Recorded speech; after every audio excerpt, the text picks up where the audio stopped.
What's up, y'all? Back at the shop again. So you'll notice the Suburban is gone. It's actually parked right out there. I got it running yesterday. Dropped the new motor in. Pretty much, I mean, the only big issue I had was the torque converter wasn't seated all the way, and it was giving me problems trying to line up. But once I got that sorted, my boy Jay came and helped me out. We got it set in there, and I put the rest of it back together. Runs good. Got to get a quick connect for the heater hoses, and there's an exhaust leak, but I think there's a little gasket that goes on the collector, but we'll get to that. So we got some new stuff at the shop. Well, not really. You guys already seen this one. I just moved it over here because I got something over there. This is the one that the customer brought to me that I have to finish for the other shop with the 5.3 in it. And we have this one. This one I haven't talked about much. I've been kind of working on it behind the scenes. I've had this car since September. It came in as a running and driving LT1 4L60 with 103,000 miles on it, or 101,000 miles on it. If you follow me on IG, I posted the engine for sale, the original engine and the transmission, so that's gone. It currently has a rebuilt 5.3. So this swap I've done completely. I've completed this swap. This was all me. This didn't come from another shop. It came into me running and driving. I pulled the old drivetrain out, sold it, and the original plan was it was supposed to get the 5.3 and the 4L60 out of the blue Silverado, because you remember I had a 6.0 and a 4L80 for it. So what happened was when it came time to put the 6.0 and the 4L80 in the Silverado to yank out the 5.3 to put in here, the 6.0 that I had ended up needing rebuilt. And I bought that 6.0 months ago, and it was just sitting, and I should have went through it, but I figured it was okay because it came out of a running vehicle. So I was told. So I ended up having to keep my 5.3. So I ended up pulling this 5.3. Actually bought this from a friend of mine, and I rebuilt it. Went through it. So he's got I didn't charge him for that because that wasn't his fault. You know, he was supposed to get the 5.3 out of my Silverado, which is a good engine. If you go back a couple videos, I put cam and heads on it a couple months back. So he was going to get that engine with the cam and everything. But like I said, I didn't have a 6.0 for it, but I did have my 4L80, and the 4L80 is in there now. All right, what was I saying? Somebody pulled up. I guess the guy that used to be here, it was two places that used to be here at this location that I'm at. There was a Jeep place where they did Jeeps, and I guess there was a guy that was here tinted windows. So every couple of days, somebody would pull up asking to get windows tinted or something. Anyway, so 4L80's in the Silverado now. I pulled the 4L60 out, and it's in here. So this car currently has a rebuilt 5.3 that I did, and the 4L60 out of my blue Silverado. LS1 intake, LS3 water pump, you know, it's got an LS Simple bracket. I also have the LS Simple AC bracket, which is in the trunk. It's got BRP mounts, BRP headers, BRP cross member. It's got the harness is modern vintage. So this is the modern vintage harness, which I have another one for this car. So I ordered two at the same time because it's a very similar setup. You know, it's got new injectors, new alternator, the stock power steering pump, and I'm actually gonna move the AC from down there, so that's gonna go away. The AC is gonna go up here. We're actually gonna run the factory LT1 AC, so I don't have to change the lines, any of that. Oh, also, this car has full suspension. I'll take some video of it later because I have to go under there and finish pulling the fuel lines, but it has QA1 extended control arms, upper and lower. It has new shocks the whole way around, slotted and drilled rotors. It's got QA1 sway bars in the front and the rear. So and it's got Hotchkiss lowering springs. So it's completely gone through. Suspension is brand new. It just needs to be aligned, but the alignment place won't take it until it's running. So completely aligned, ready to go. It's got a custom box. It's at the house. I haven't put it in yet, but it's got a custom sub box for 212s. We're putting full Fosgate sound system in it. So Fosgate everything. You know, I'm a big fan of Fosgate. So we got two punch P1s, the power 6x9s, punch 4x6s for the front, and two prime amps, a 500.1 for the subs and a 300.4 for the highs and mids, and it already has a Pioneer double din with the double din kit. So this car is going to be amazing once it's done, and I should have it done here in a few days. The car, like I said, original, it already has an X pipe. It has pipes exhaust. What else? It only had 101,000 miles on it. Interior is not terrible.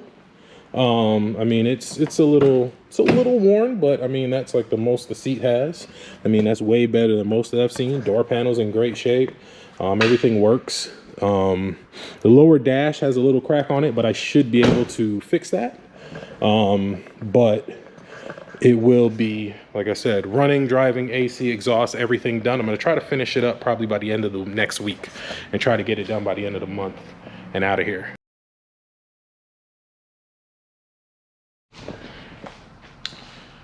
What's up, y'all? OTG here. It's been probably about a week or so since I dropped a video. I have been crazy busy here at the shop. Just had a couple cars kind of stack up on me, plus that Suburban. I needed to get that done. A couple other cars I need to get done to make some room in the shop for some new projects and some other stuff I need to finish up. So didn't really have much to film. It was all kind of just little everyday stuff I was doing, dropping that motor in, stuff like that. Kind of want to do a video on it, but it was something I needed to get done quickly, so I don't want to have to edit and all that. So, but we're back at the shop today. Pretty sure by the title of the video you can kind of know what it's about. We have Kendall's car back in the shop. This car, I've had it the whole time. I never gave it back to him. I had sent the computer off to get tuned for the new wheels and get the vats taken out, and I had them put just a base tune on it, firm up the shift point, stuff like that. I use PCM for Less, Keith out in Ohio. So I sent him the computer, he tunes it, sends it back. It's a little over $200, $250 with shipping and everything. Oh, well, it's covered up, but you know where the computer is. But anyway, he's done a few for me, does really good work. So now Kendall won't have any issues with the vats, and his speedometer will be correct, because if you change your wheel size, it throws your, or change your gears or anything like that, it actually throws your speedometer off. So now everything will be how it's supposed to be. But like I mentioned in the video when I was doing this car, I mentioned to him, hey, you know, you got the original shocks, and we were talking too about his brakes, because go to this side, he's got these really nice wheels, but the brakes look like crap, you know, just factory gray old rotors, and you know, when people look at this car, the first thing they're going to look at is the wheels, and then you're going to see the brakes back there, and it's like, you know, for me, it's one of those things, like, you know, you want to, wherever the attention is going to be drawn on the car, you want to make sure everything in that area looks presentable, you know. So this is the kit. This is one of two kits that I'm installing probably in the next day or two. This is kit number one. I'm probably going to do a two-part series to this video. I was going to lay both sets of brakes out, but this is going to get in the way, and I have to put everything back, and I didn't feel like doing that. So this will probably be a two-part video, and then I'll explain some of the differences between the two kits. So this is the Powerstop kit. It runs just over $600 and some change with the core and everything like that. And then we're doing Bilstein Shocks front and rear. These are my favorite shocks for these cars. They give you a nice stiff ride. They actually really help with the rolling, with the body roll on the cars. These are really good. I usually only run these shocks on my cars.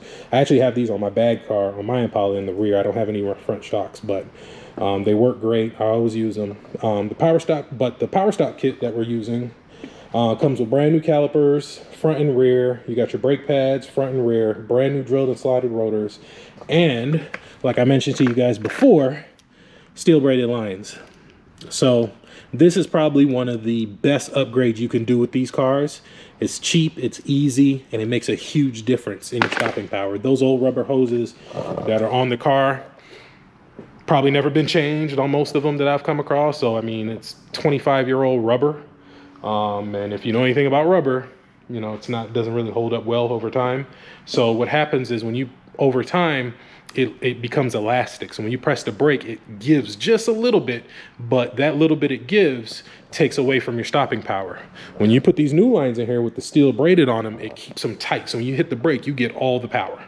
So like I said, this kit, not including the shocks, just the calipers, the brakes, the lines, and the rotors, is, I want to say, like 7 something with the core. And then I think you can send back the calipers and get like $70 back. So let's call it 700 with tax and shipping is what you're going to spend on this. The Bilstein Shocks, they are a little bit more expensive. I think for all 4 I paid just over $400 or $300, because the rears, I believe, are like $90 a piece, and then the fronts are like another $80 a piece. But they're not cheap. They're not cheap shocks, but they're definitely worth it. They will last a long time. I actually had a used set on my car that I got from Ivan. When I first got my car, it had the original shocks on it, and I had got a used set of Bilsteins that were on a car that Ivan got in his shop, a crashed Impala, and I put them on my car, and I rode with those until just recently, and they were still good. So I ended up giving them to somebody, and now they got them on their car. So I mean, who knows? I had them on my car for almost 3 years, and who knows how long they were on the car that I got them off of, and now somebody else has got them. So I mean, you buy them, it's not something you're gonna have to change again anytime soon. So this is the kit. This is a really good kit. It's definitely going to increase the stopping power. It's going to look amazing, and the car is going to ride awesome. So that's the last thing I have to do to this car is the shocks, the brakes. Oh, and then I have to put the resistor in for the airbag, because the airbag light is on since we took the original steering wheel out. So I have to splice the resistor into this wire, turn this back properly. I'll probably wash the car for him, get it detailed, and then drop it off. Because, you know, the last thing you want to do is spend a bunch of money getting your car fixed up, get it home, and it's like, okay, cool. Now I gotta take it to the car wash before I can ride. No, when I drop your car off, you can ride that day. Also, forgot to mention with this kit, well, it doesn't come with the kit, it comes separate. You have to order this. These are the shock U-bolts. So I see a lot of people like on the Impala SS forum and a lot of Facebook group asking about them and how they work and everything like that. So I will show you guys how to install these and why they are amazing. Bill Harper, or William C. Harper on Facebook, he's actually the one who spec'd out that C6 kit on Carlos's car. He also was exclusively the one who used to sell these. So all the previous sets that I used to get them directly from him. Now KDS Performance sells these, and they're 25 bucks. You know, it's pretty reasonable. I usually keep a couple sets on hand. Now, I'm down to my last set, so I just ordered more, but I usually keep them on hand, because anytime I do shocks, I refuse to do them without these. And when I show you why, you'll kind of understand it. So yeah, we'll toss that. That goes with the rear shocks. And yeah, once I show you, you'll be like, okay, I get it. And I'll show you why, you know, like I said, how to install them and why they're so important, why they make your life so much easier. So this kit's gonna be pretty simple. It's pretty much factory replacement. You know, the only thing different is gonna be the U-bolt, but I mean, the lines, they plug into the factory hard line. The steel braid lines plug into the factory hard line. The calipers will use the factory mounting brackets on the spindles, so none of that will change. The rotors will mount like factory. And what's cool is they tell you, you know, what goes where. So all right, so it's been about an hour, and actually a little bit more than an hour. It's 3:52, so an hour and some change, but I had to go to Advance to get bearings and seals, because I was like, well, while I'm in there, I might as well change the bearings and seals, and I needed some more brake fluid. So that was about 30 minutes walking there and back. Luckily for me, there's an Advance 10 seconds from the shop. So going there, coming back, and finding all the tools and everything to do one side. The other side is gonna go like that, because I got all the tools. I mean, I got a whole mess here. But front passenger side is complete. We got the new brake line in, new keeper, new line, new caliper. I painted the spindle, new rotor, new pads. So everything's in there and torqued. Any tips I can give?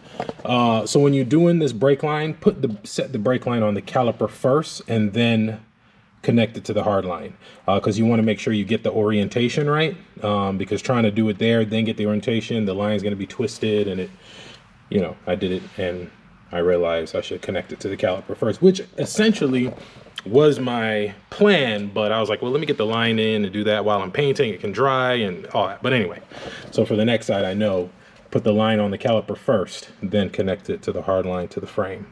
I'm gonna clean up, get rid of all the stuff I don't need, move everything over to the other side, knock the other side out, move to the back, get that done, boom.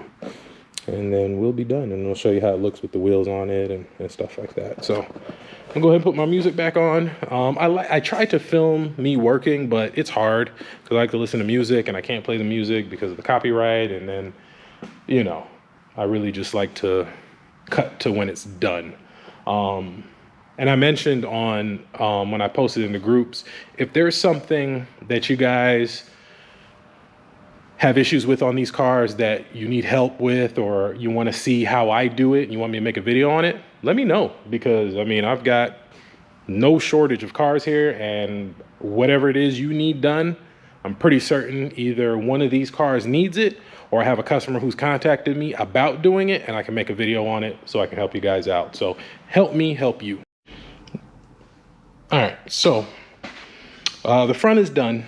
Got the wheels back on. I still have to bleed them, but man, that looks good in there, doesn't it?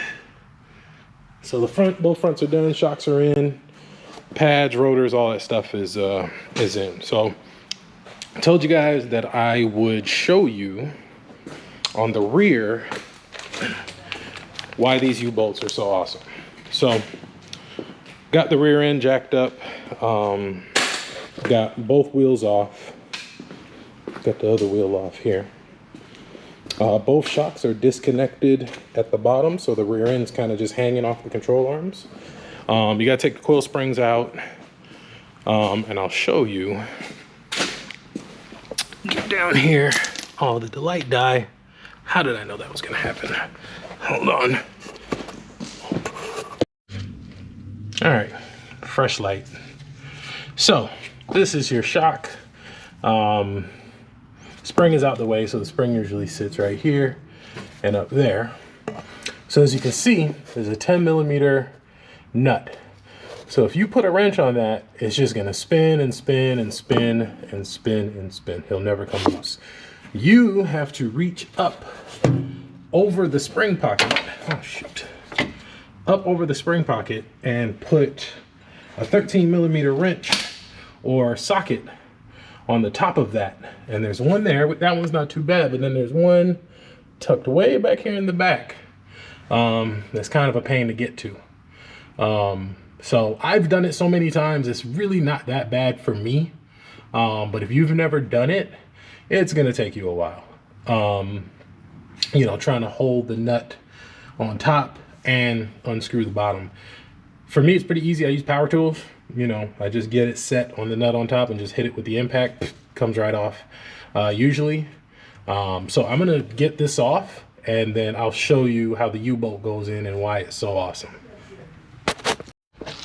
All right, so got the shock out. This is your 25 or 26-year-old decarbon original shock. So up on the frame, or up on the spring pocket there, it's held in by just this nut and this bolt. That's it.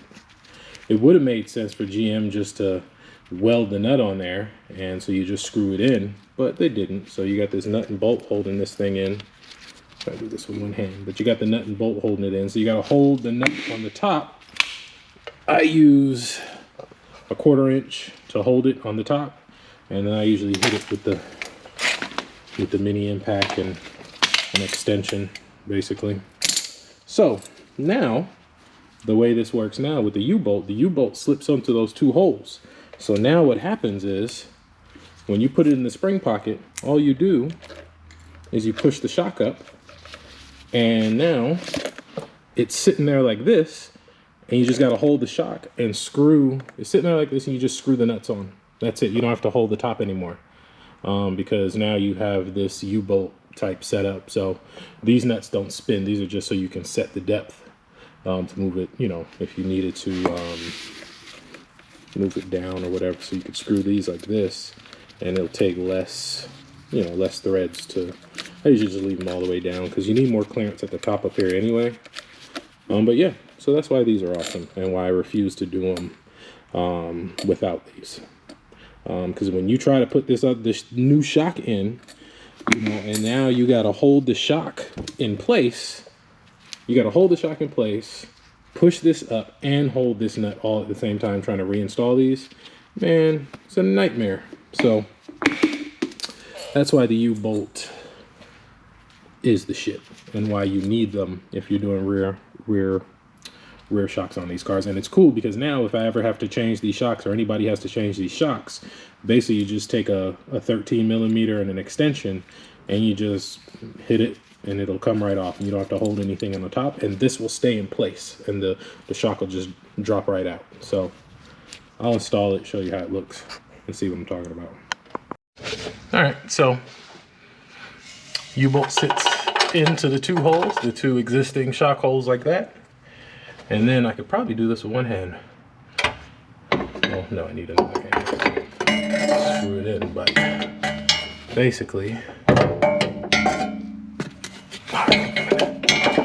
you gotta do, stick your shock in. Hold on, come on, get on there. Stick the shock in like that. Let me see if I can, hold on. Lay this down. There we go.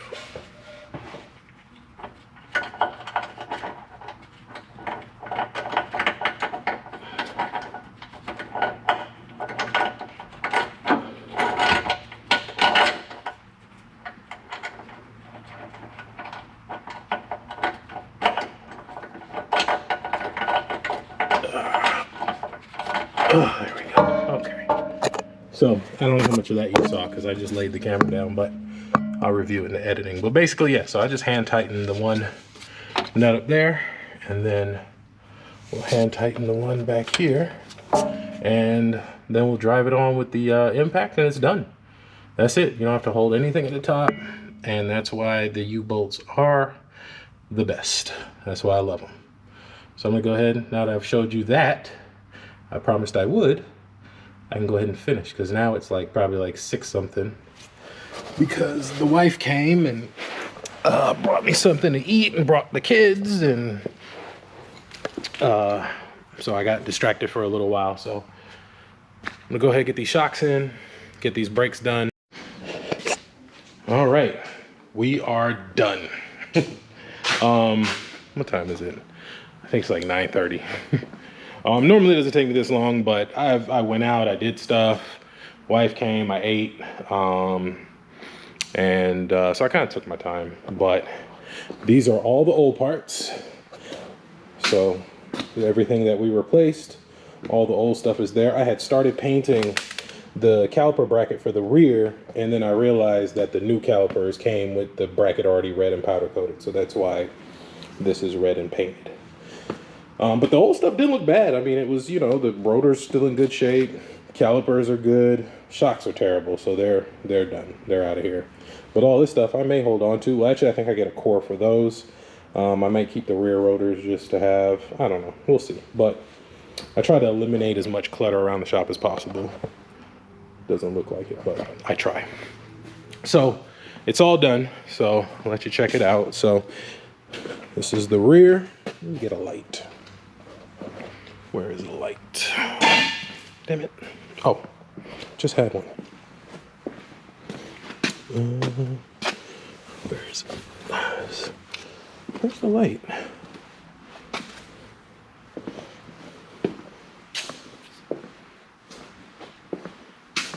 There it is. All right, so I guess we'll start with the rears. Let you guys check them out, see the difference, how it looks from earlier. Look at that. Now that looks good. And then it kind of, if you look at this angle, the red kind of reflects off the chrome finish of the wheel, and that looks good. Nice clean rotors in there, red calipers, beautiful. See those Bilstein Shocks tucked in the back there. Beautiful. And then the fronts, same thing. They look good. Look nice in there. Look at that. Now that looks a lot better than what he had.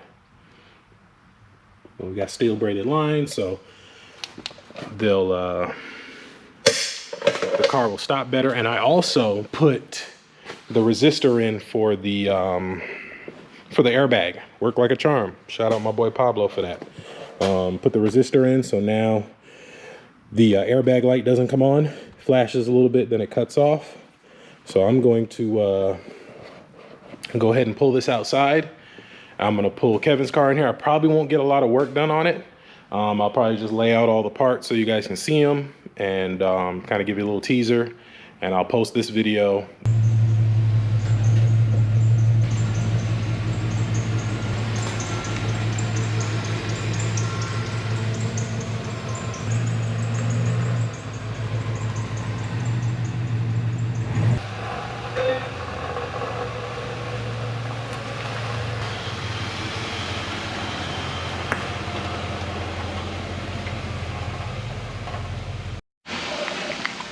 So what we got here is my boy Kevin Cook's clean 96 DGGM on the bond speeds. Whew. Repping Alabama Inc. This is probably one of the cleanest cars I've seen in a long time. And that's saying a lot because I see a lot of cars, but this car is just so well put together. I know he just added the cowl hood. This is the same hood that I have on my car. I remember he pulled up to Caffeine and Octane. He had just got it painted that morning because they did a tribute to the SS's like way back when. It's got the LT1 in it, but we talked about some future plans about that. He's got the solid bow tie in the front to match. Badass. Blacked out trim. Interior is lit. Billet door pulls and door savers. Got the color matched switches. But check this out. So see, you got the LED lights on the inside, clean double din kit. But check this out. So you close the door. Look at this. Green light. Well, let me see if I can get these. Let me see if I get the lights to turn off. You'll be able to see it a little better. Shut up. Oh. See if the dome lights will turn off. Oh. Let's see. There we go. Check this out. Woo! Look at that. Now that's dope. I'm stealing that. I'm gonna do that in my car. Sorry, Kev, but that's too lit. That's did you catch the pun? But that's dope. I like that. I like the LEDs in the pockets. That's awesome. So I'm actually gonna copy that. And I think this is the matching steering wheel. I noticed that his airbag light stays on because whoever put this wheel in, they didn't bypass it. I just did that on Kendall's 95. So I may go ahead and I think I have an extra. I don't, but I'll order one. And if it actually, I'll go ahead and do it and I'll order another one because I'll go ahead and bypass it for him and get that taken care of. That'll just be a little something I'll do. Because as soon as I started the car, the check engine light came on, airbag light came on, so I shot him a text and I was like, hey, you know, these lights are on. You know, he parked it and I just started it for the first time. So let me get the parts out the trunk and I'll go over the parts that we're putting on this car. And then I'm going home. I'm done for the day. Kind of tired. Well, so I got the Willwood kit all laid out, part numbers, everything ready. But I think what I'm gonna do, I'm gonna end the video here and I'm going to pick it up tomorrow when I come in and go over all this. So you have to check out the next video to get all the Willwood stuff. But I'll give you a quick sneak peek. So that's everything. That's all you get. And then you see we're doing the Pro Forge front end. And of course we're doing Moog upper lower control arms, Pro Forge steering. And boom, Willwood, the Willwood kit. Yep. And those are the brackets to make the rear ones fit. But I will go over all that tomorrow when it's time to install it. So it's basically the same kit I have for my car. I just don't have the rear ones yet. I'm being lazy, essentially, is why I haven't ordered them or look for them or anything yet. So, but the front will be the same as mine, and I might order them before we got a meet coming up in April 10th, Spring Bling in Laverne, Tennessee. So April 10th, I'll post the address, post the flyer here. I'll post the flyer on here. So if you're in the area, not in the area, want to come out, see us, see the cars. Kendall might be there with the one I've been working on today. I'll have the bag LS Swap 95 out there. Torian will be here and be there in his slow piece of crap car. And whoever else from Atlanta, but Nashville Inc. will be there. They got a lot of nice cars. So, you know, I'll pick this video up tomorrow. I'm tired. I'm going home. I'm not even going to mess with this thing tonight. I figure I'll just come in fresh tomorrow and just knock it out. I started on this one a little bit. Just started looking over some stuff, seeing what all I have to do, because I noticed this fuel line was still here. I was wondering about that, but we'll get into that another day. All right, well, I'll end this video here. I know I said that like 3 times. Catch y'all later. Peace.